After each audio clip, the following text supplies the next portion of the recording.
Hello everyone, this is Meenakshi Narula, founder and CEO at Mentoring the Mentors, an institute that accelerates your learning curve. My dear educator, let's today talk about educational planning. What are the different approaches on educational planning? Let's talk about all those. So here is educational planning. What is planning? Planning is strategy building, right? We build strategies, we set targets, we make assumptions, कि क्या होना चाहिए, we make concepts, and then we make a comprehensive plan, right? And based on that comprehensive plan, we set the priorities and then we plan our POA, that is plan of action, कि करना क्या है. Number of choices, number of decisions, number of viewpoints, but there is a central idea, a focus कि हमारा target क्या है, focus क्या रहता है. उस फोकस के अराउंड हम अपना पूरा जो पीओए है, प्लान ऑफ एक्शन है, based on different view points, वो हम उसको वीव करते हैं. That is educational planning. तो वो जो सेंटर में हमारा फोकस रहता है, टारगेट रहता है, वो क्या है, वो क्या होता है एजुकेशन प्लानिंग में, what are the different types of that focus. Let's talk about that my dear educators. We usually talk about three approaches to educational planning, यानी कि जो हमारा सेंटर पॉइंट है, जो हमारा फोकस है, वो थ्री टाइप्स का रहता है. First is the social demand approach, another is return on investment approach, and the third one is manpower approach. These are the three main approaches, right, for educational planning, and we will be talking about what these educational planning approaches all about, what are the merits, what are the demerits of these approaches. So here you go.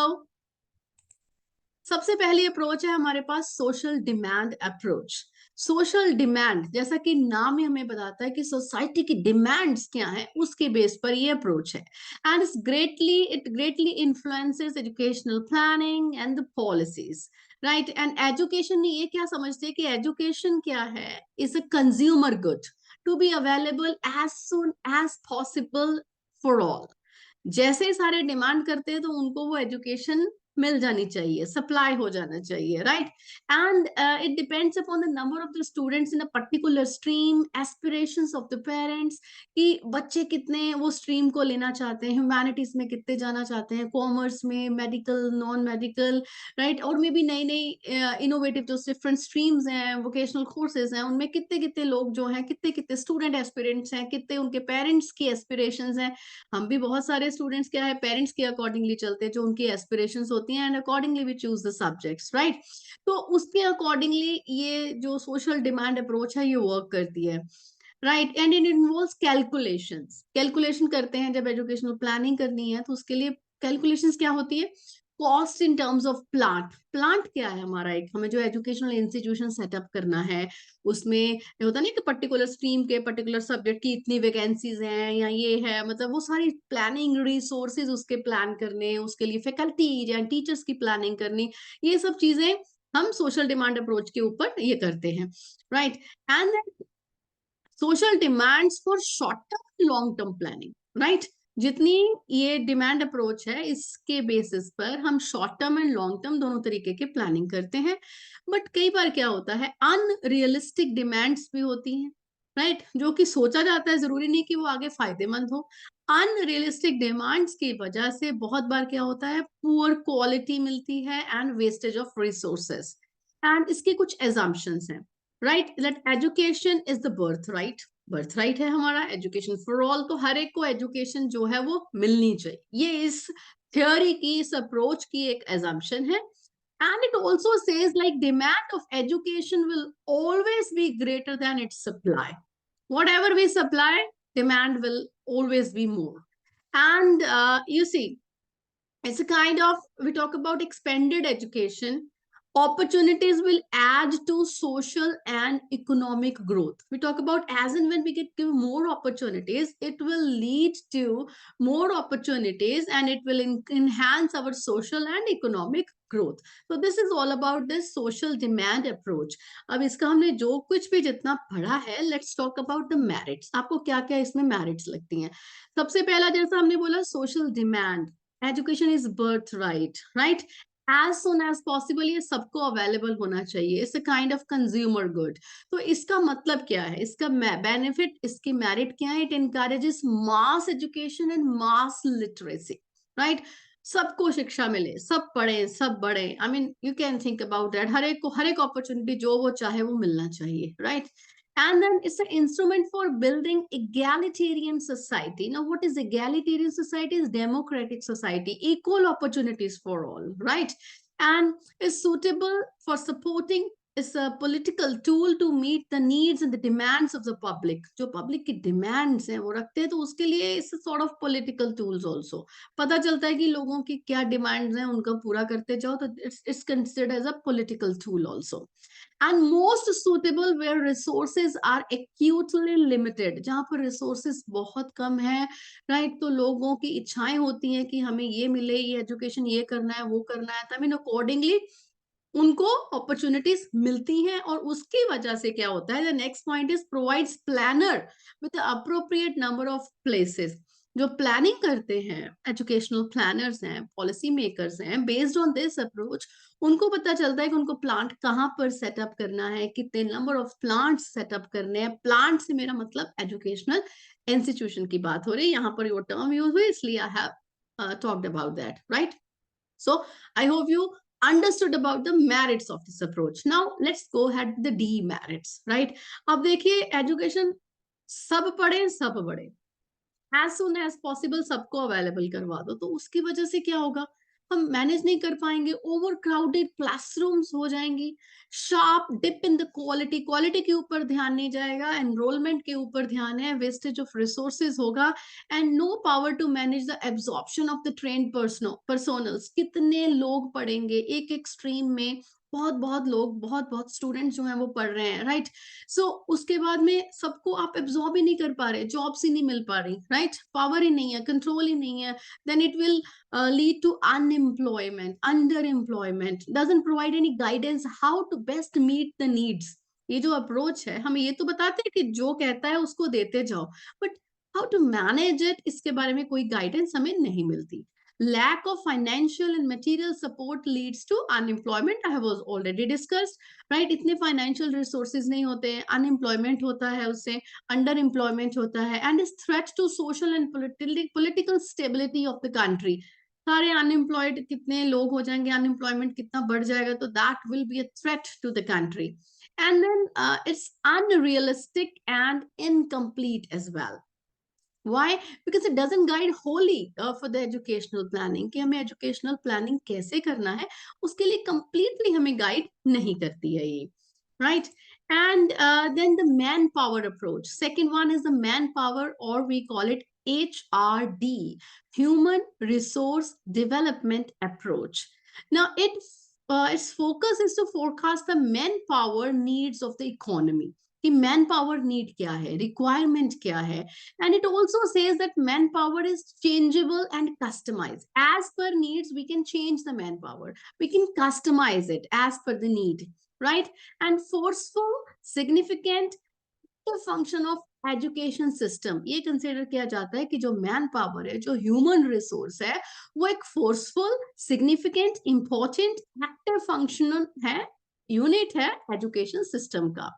And I'd also talk about like qualified personas, they are required at all the levels. कोई भी level educational field में कहीं पर भी हमें हर जगह पर qualified persons चाहिए होते हैं. And it focuses on vocationalization of education, right? कि education की quality की बात हो रही है. Skill based education, multi educational courses, नई नई चीजें हम उसके accordingly, skill के accordingly, competencies के accordingly, we start with that. And it calculates kinds and levels of education requirements to meet the needs, कि किस तरीके के हमें पर्टिकुलर, जैसे स्टूडेंट्स अलग अलग स्ट्रीम में जाते हैं, तो क्या डिमांड है, हमें क्या चाहिए, राइट? उसके अकॉर्डिंगली हर लेवल पर डिफरेंट डिफरेंट एजुकेशनल जो रिक्वायरमेंट्स है वो सेट की जाती है। And it increases the skill man power, like it says, is assumption is increase in the skilled manpower is directly related to productivity. जितने ज्यादा skilled people होंगे, उनके पास डिफरेंट डिफरेंट स्किल्स होंगी, कैलिबर है, टैलेंट है, उतनी ज्यादा प्रोडक्टिविटी होगी। Right, and education transforms skills and competences of the citizens. देखिए, अगर हम बात करें कंट्री के सिटीजन्स की, वो स्किल्ड होंगे, वो कॉम्पिटेंट होंगे, वो टैलेंटेड होंगे, तो ऑब्वियसली प्रोडक्टिविटी ज्यादा होगी। And increase in demand for different education man power can be predicted. तो हम उसको इसके अकॉर्डिंगली प्रिडिक्ट कर सकते हैं कि आने वाले टाइम में, फ्यूचर में हमें क्या क्या पर्टिकुलर स्ट्रीम के जो स्टूडेंट्स हैं, पर्टिकुलर कॉम्पिटेंट इंडिविजुअल्स हैं विद पर्टिकुलर टैलेंट और स्किल, किस किस की रिक्वायरमेंट रहेगी, उसको किसी हद तक हम उसको फोरकास्ट कर सकते हैं, we can plan accordingly. And now here you go, right? Talk about the merits of the manpower or HRD approach. It ensures production of only right quantity and caliber of manpower is produced. Right, कि जितना हमें चाहिए उतनी production होनी चाहिए, उतनी ही seats available होनी चाहिए एक पर्टिकुलर यू सी। हम कई बार कहते हैं कि मैं छोटे होते बहुत सोचा करती थी कि मुझे बायोटेक्नोलॉजी में जाना है, मुझे इसमें जाना है, राइट? क्या है ये दो दो तीन तीन चार चार सीट यूनिवर्सिटी में, क्या और सीट ही अवेलेबल नहीं है? Why these people do like that? ऐसा क्यों होता है? I also want to study. I mean, क्या होता है ऑब्वियसली कि उतने ही उनको एजुकेशनिस्ट, उतने ही उनको वो स्टूडेंट पर्टिकुलर स्किल के लिए, पर्टिकुलर टैलेंट के चाहिए जितनों को वो एब्जॉर्ब कर पाए, ताकि अनएम्प्लॉयमेंट नहीं हो। राइट, सो इकोनॉमिक ओरिएंटेड है, it minimises the wastage of resources. ये नहीं है कि आप 50-100 सीटें कर दी, उतने रिसोर्सेज भी तो बच्चों के पढ़ने के लिए अवेलेबल कराने पड़ते हैं, वो वेस्टेज नहीं होता है। राइट, तो वी फोरसी कि हमें कितनी रिक्वायरमेंट है। It emphasizes the acquisition of, you say, educational qualification as a prerequisite। कि एक जो एप्लीकेंट्स हैं, कोई पर्टिकुलर जॉब चाहते हैं, उसके लिए उनकी एजुकेशनल क्वालिफिकेशन क्या होना चाहिए, वो एक प्री रिक्वेस्ट उसको बनाता है, उनको उतना वो चीजें पढ़नी पड़ती हैं। And it ensures high quality and training. It can easily point out the extreme gaps in educational output, कि उसमें कितने गैप्स रह जाते हैं, क्या है, कहाँ कहाँ पर क्या पिछली बार नहीं हो पाया, कितना प्रोडक्शन है, उसके accordingly the same can be changed, right? तो हम उसको change कर सकते हैं, we can easily point out the gaps, we can identify the gaps and we can work accordingly.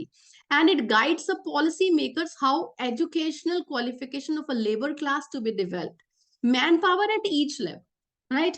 अगर एक लेबर क्लास है, वहां पर भी उनकी क्वालिफिकेशन, उनकी स्किल्स कौन सी होनी चाहिए, उनमें टैलेंट कौन सा होना चाहिए, कि उनको how we can improve it further. So it talks about that also.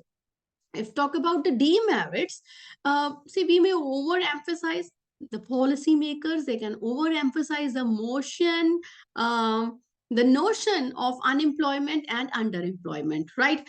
Unemployment, under employment, कितने पीपल हैं, कितने हो सकते हैं, वो उसमें कुछ गलती भी लग सकती है।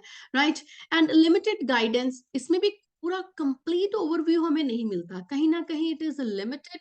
डिफरेंट डिफरेंट एजुकेशनल लेवल्स पर गोल को अचीव करने के लिए पूरी डिटेल्ड हमें जो है वो गाइडेंस नहीं मिलती। एंड प्राइमरी एजुकेशन को इसमें नेग्लेक्ट किया गया है, ये कहा गया कि it is not connected to the work and main focus is on secondary education, so that is a demerit.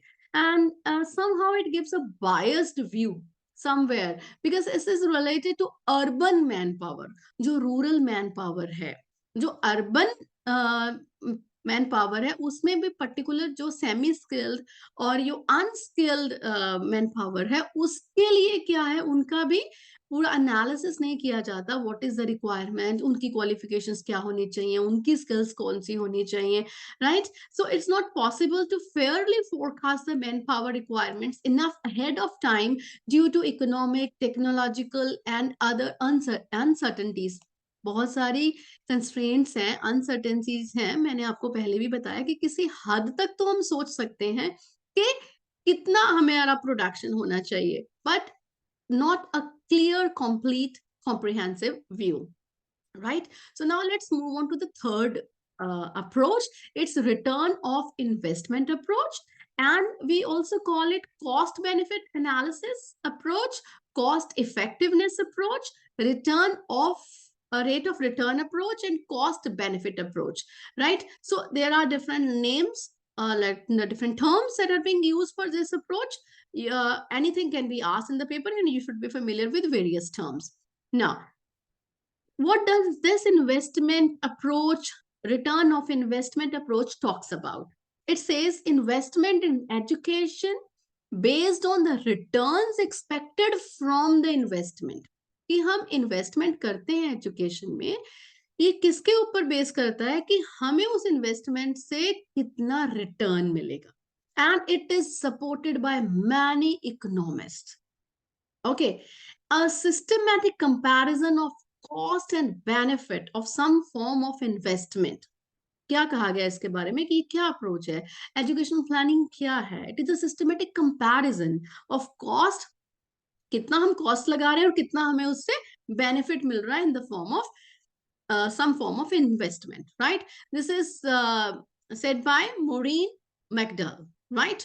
So economist, it apprises of the future benefits in accordance to the cost needs to be made in the present में, आज के दिन में, अभी हमें in the present situation हमें कहाँ कहाँ इन्वेस्ट करना है ताकि हमें फ्यूचर में बेनिफिट मिले, कितना कितना बेनिफिट मिले, तो थोड़ा सा हम उसको फोर्सी कर सकते हैं, प्लान कर सकते हैं. And expenditure on education is an investment. It says education में जो हम एक्सपेंडिचर करते हैं, इन्वेस्टमेंट करते हैं, it will give results in the form of high productivity. High productivity होगी, गुड क्वालिटी होगी, और गुड क्वालिटी होने से क्या होगा? Greater earning of the educated people. हमारी नॉलेज, हमारी स्किल, हमारा टैलेंट, हमारी कॉम्पिटेंसेस अच्छी होंगी, तो obviously we will get more earning. Now, education is interrelated with economic development. This approach talks about it. Now, देखिए, आप कहिए कि जितना स्किल्ड पीपल हैं वो पढ़ रहे हैं, जितना एजुकेटेड हैं, उतनी उनकी अर्निंग है, उतनी क्या है, नेशनल लेवल के ऊपर प्रोडक्टिविटी, राइट, उतना ग्रोथ. तो it is understood is directly related to economic development. Educational changes benefit individual and the nation. जैसे आपसे बात है कि इंडिविजुअल को भी बेनिफिट होता है, और ओवरऑल एक लार्ज स्केल पर देखें तो nation is also getting lot of benefits. Now, increase in demand for different educational manpower can be predicted. We can predict कि कहाँ पर क्या क्या demands हैं. Right? So what are the merits and the demerits? It is possible to measure the increase in productivity of an educated person by looking at the age and the earnings. एक particular person की as कितनी है, उसकी earning कितनी है, उसकी qualification क्या है, how the person is improving and maybe getting the better qualification, working on that, right? So उसकी कैसे कैसे इंप्रूवमेंट होगी, प्रोडक्टिविटी कैसे होगी, हम उसको थोड़ा सा उसका कुछ हद तक अंदाजा लगा सकते हैं. And it shows connection between cost of gaining education, कि हम कितना कॉस्ट लगा रहे हैं to gain education, how much we are investing, and an increase in the imbursement, right, उसमें से कितना हमें फायदा हो रहा है, कितना हम उसमें पे कर रहे हैं, right. We can talk about the connection, कि उसमें कनेक्शन है, जितना हम इन्वेस्ट करते हैं पढ़ने में, सीखने में, वो उसमें उतना ही हमें फायदा देता है, राइट. तो हम इसको वो न्यूटन का जो थर्ड लॉ है, action and reaction are equal and opposite, उसके थ्रू भी हम याद कर सकते हैं. Can propose the directions in which education system should expand. ये हमें बताता है कौन सी डायरेक्शन में एजुकेशन सिस्टम को एक्सपैंड करना है. Like there are number of direction, skill courses, vocational जो हमारे कोर्सेज हैं, या हमारी पर्टिकुलर स्ट्रीम है, टेक्नोलॉजी की तरफ जाना है, साइंसेस की तरफ जाना है. Science and technology, they are interrelated, right. But somehow technology is also helping in the development of the science, and science is also helping in the development of technology, right. We're talking about some in other streams also, commerce में जाना है, trade में जाना है, मतलब क्या करना है, तो कहाँ पर हमें expand होना है, एक particular direction हमें मिलता है, right. And it minimises the waste in investment. जब हमें पता चल जाएगा हमें किस तरफ जाना है, डायरेक्शन पता चल गई है, उधर इन्वेस्ट कर रहे हैं, तो ऑब्वियसली जो वेस्टेज है वो मिनिमाइज हो जाती है. एंड जब वेस्टेज मिनिमाइज होगी तो it means it is economically friendly, economically oriented, right. So ये होगी इसके कुछ merits. So let's talk about the demerits of this approach. It's difficult to calculate social and private rates of return. हम कहते हैं कि सोसाइटी के लिए भी फायदा है, एक इंडिविजुअल के लिए भी फायदा है, at a large scale nation के लिए भी फायदा है, right? But we will not be able to calculate those rates of return, right? And at times, salaries reflect productivity. It can be a wrong assumption also. हर बात सही नहीं हो सकता है कि हाँ सैलरीज हो रही है तो प्रोडक्टिविटी नेशन की लार्ज स्केल पर हो रही है कि नहीं हो रही है, तो that is a question. Some studies show that primary education yields the highest returns. कुछ स्टडीज ये कहती है कि प्राइमरी एजुकेशन में बहुत रिटर्न है, बट ये अप्रोच जो है हमारी जो रिटर्न ऑफ इन्वेस्टमेंट अप्रोच, ये इसको नहीं मानती है. तो then again there is again a debate, right, कि क्या है उसमें या क्या नहीं है. तो that will be considered as a demerit also. It's not true in all the cases that additional education would give extra income. ये हर केस में पॉसिबल तो नहीं होता कि आप एक ही लेवल पर जब 2-3 लोग काम कर रहे हैं, आपके पास एडिशनल क्वालिफिकेशन है, and then you will be able to get more salary. It is not possible in each and every case. Somewhere it's possible, somewhere it's not, right? So these are the three approaches. Now going ahead, if you talk about aggregate method, you can consider it as a fourth approach also. मैंने पहले 3 approaches क्यों highlight की? Because they are the 3 main approaches जो आपको study करनी है, और उसके merits और demerits के बारे में बात किया. अब आगे जो fourth and fifth approach की बात कर रहे हैं, they are based on these 3 approaches कि हम इनको किस form में use करते हैं. If I talk about aggregate method, this method tries to relate educational needs to educational हमारी needs हैं to the whole demand of the society for education, rather than to the level of the output or to the manpower. And it is based on the norms and the patterns which emerge from an empirical study of the educational situations in countries at different stages of development. जो empirical studies होती है, empirical research होती है, उसके accordingly जो हमारे पास data आता है, जो हमारे पास output, हमारे पास result आता है, उसके बेसिस के ऊपर ही हम साथ में मैन पावर अप्रोच को लेकर then we will go ahead with the social demand approach, right? ये नहीं कि ऑल एवरीबडी विल गेट, जो भी हम डिमांड करेंगे तो सबको वो मिल जाएगा. It's not like that. It should be based on the empirical studies, right? That is aggregate method. Okay, now the last one, it is actually the comprehensive approach. Fifth one is the comprehensive approach, and it talks about like सभी जो जितनी approaches हैं, अगर हम उनमें से उनके benefits लेते हैं, राइट, एम्पिरिकल स्टडी के बाद में हमने डेटा से जैसे कलेक्ट किया कि what is the need analysis उसका किया, उसके बाद में सोसाइटी के डिमांड्स को भी ध्यान में रखा कि वो क्या है, and then we went ahead with the HRD, man power production, skills के ऊपर, टैलेंट के ऊपर फोकस किया. So we have taken all the points from different approaches. That is a comprehensive approach. So my dear educators, you can go ahead with these approaches, right? And if you want to know more about such approaches, if you want to know more about educational planning, different topics that are being covered in your MEd and BEd program, for that you have to just do one thing: subscribe to my channel, stay tuned, like the video if you appreciate my initiative of sharing my knowledge with you, and don't forget to share your valuable suggestions in the comment section below. Have a nice day. Thank you.